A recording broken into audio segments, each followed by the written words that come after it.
ध्रुवीय तारा की शक्ति के साथ साथ वो पराभौतिक ईथर शक्ति O9 जो अति शक्तिशाली और दिव्यभूत है, उसकी शक्ति सारे ब्रह्मांड के पांचों तत्वों के कणों में मिल जाएंगी, जिससे तत्वों के कणों का विकेंद्रीकरण होना शुरू हो जाएगा और साथ साथ परमात्मा और अन्य पवित्र आत्माओं का आत्मिक बल इस ब्रह्मांड में ऊर्जा का केंद्रीयकरण करेगा, जिससे विश्व की अनावश्यक ऊर्जा शून्य हो जाएगी। और थर्मोडायनेमिक सिद्धांत के दूसरे नियमानुसार विश्व में ऊर्जा का केंद्रीयकरण बाहरी शक्ति से होगा, जिससे ये सारा ब्रह्मांड ईथर शक्ति के द्वारा पुनः रीसेट हो जाएगा। ये अति शक्तिशाली ईथर O9 ईश्वर का अपना पारसमणि है, जो अति सूक्ष्म दैव भूमि के संरचना के द्वारा सारे तत्वों को शुद्ध रूप में लाता है। प्रकृति का हर भौतिक कण अपनी पूर्ण ऊर्जा स्वरूप में आ जाएगा। प्रकृति के इस तमो प्रधान से सतो प्रधान अवस्था के परिवर्तन को हम विनाश के रूप में देखेंगे, लेकिन वास्तव में ये विनाश नहीं है, ये स्वर्णिम सृष्टि की संरचना का उदय है। मनुष्य आत्माओं की पवित्रता इस ब्रह्मांड की ग्रेविटी को नियंत्रित करती है। ये सत्य सारी दुनिया को मानना पड़ेगा। वर्तमान समय में ब्रह्मांड का ध्रुवीय तारा, जिसमें ईथर शक्ति O9 भरी हुई है, वो एक स्ट्रिंग की तरह इस धरती की ओर आ रहा है और उसके साथ साथ परमात्मा की सर्वोच्च पराशक्ति भी आ रही है, जिसके कारण सारा विश्व एक वैश्विक मोड़ लेगा और इस सृष्टि चक्र में पुनः नए स्वर्णिम युग का शुभारंभ होगा। ईथर शक्ति प्रकृति के पांचों तत्वों एवं प्राणी मात्राओं का और परमात्मा की पराशक्ति मनुष्य आत्माओं का संपूर्ण शुद्धिकरण कर उन्हें पूरी तरह से परिवर्तित कर देगी। इसलिए इन दोनों शक्तियों को लाने वाले ध्रुवीय तारा को परमात्मा का पारसमणि कहते हैं, जो सारे विश्व को संपूर्णतः परिवर्तन कर नए सतयुगी सृष्टि का निर्माण करता है। ध्रुवीय तारा धरती के नजदीक आकर फिर अपने पूर्व स्थान पर चला जाएगा, जिसे इसी समय सारा संसार प्लैनेट एक्स एवं निब्रू के रूप में चर्चा कर रहा है। वो भी पृथ्वी के नजदीक से आकर चला जाएगा।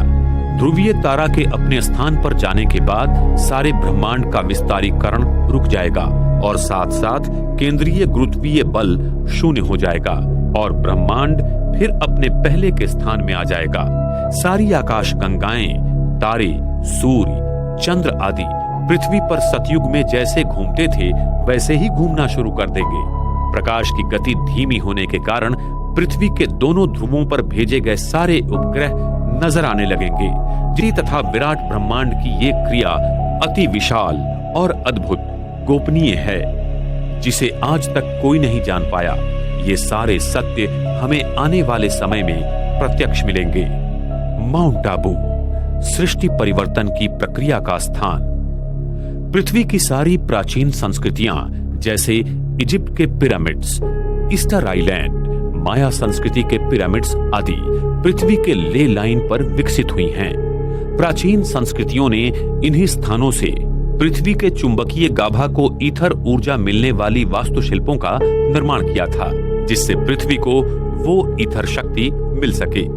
अगर इन्हीं स्थानों को एक रेखा से जोड़ा जाए तो उस पर माउंट आबू, ये भारत का स्थान अरावली पर्वत में आता है। इस स्थान के अक्षांश और रेखांश देखा जाए तो 24 नॉर्थ अंश और 72 ईस्ट अंश पाए जाते हैं। ध्रुवीय तारा का पृथ्वी के साथ का 23.5 अंशों का झुकना और आकाश तत्व पृथ्वी के साथ 72 अंशों में उठना इसी माउंट आबू स्थान पर मिल जाता है, जो पृथ्वी का अभी केंद्र बिंदु है।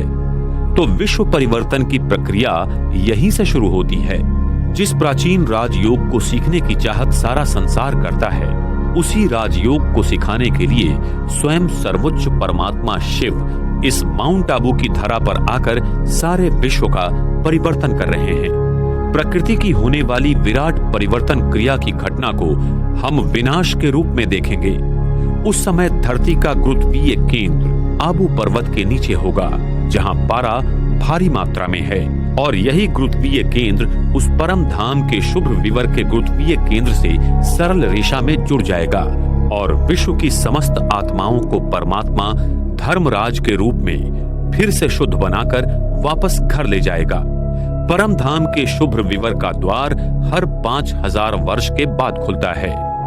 ये एक रिवर्स क्लिकिंग मैकेनिज्म है जो अति अद्भुत है। जिस समय शुभ विवर का द्वार खुल जाएगा तब सारी आत्माएं आबू पर्वत के केंद्रीय गुरुत्वीय स्थान से परम धाम की ओर वापसी की यात्रा करेंगी। इस भारत भूमि पर फिर से सतयुग शुरू होगा और श्री कृष्ण श्री राधे की आत्माओं का जन्म होगा। सृष्टि की फिर से हूबहू पुनरावृत्ति होने लगेगी। ये सृष्टि हर 5000 वर्ष के बाद हूबहू घूमती रहती है। ये एक अद्भुत और अति गृह रहस्य सिर्फ परमात्मा हमें बता सकते हैं। इस भारत भूमि पर स्वयं परमात्मा का दिव्य अवतरण पिछले 78 साल से हो रहा है, जो कि एक बहुत अद्भुत और दिव्य घटना है। लेकिन वर्तमान समय में मानव अपने इंद्रियों और सुख साधनों में इतना खो गया है कि वो इस सत्य को बार बार ठुकरा देता है। अंत में वो आत्माएं जिन्होंने परमात्मा को पहचाना और उसके कहने पर अपना जीवन व्यतीत किया, उसे आने वाले स्वर्णिम सृष्टि में परमात्मा देवी देवताओं के स्वरूप में ईश्वरीय जीवन बहाल करेगा। वर्तमान समय में स्वयं सभी आत्माओं के पिता परमात्मा मनुष्य आत्माओं को आने वाली नई सृष्टि का उपहार देने आया हुआ है। इसलिए हरेक आत्मा अपना उपहार उस परम पिता परमात्मा से लेकर स्वयं को ईश्वरीय शक्ति से भरपूर करे, जिससे इस पृथ्वी पर आने वाली स्वर्णिम सृष्टि में वो जाने के लायक बन सके तथा ईश्वर के इस महान कार्य में सहयोगी बनकर आने वाली स्वर्णिम सृष्टि का निर्माता बनकर अपना भाग्य बनाए। एक और सारी मानव जाति उस ईश्वर को मंदिर, मस्जिद, गिरजाघर में ढूंढ रही है तथा दुनिया के सारे वैज्ञानिक संशोधन कर ब्रह्मांड के रहस्यों को जानने की कोशिश कर रहे हैं, तो दूसरी ओर स्वयं परमात्मा शिव अरावली पर्वत में स्थित माउंट आबू की सुंदर वादियों में नए स्वर्णिम सृष्टि की कलाकृति बना रहे हैं। ये सत्य आने वाले समय में सारे संसार के सामने उजागर हो जाएगा। हाल ही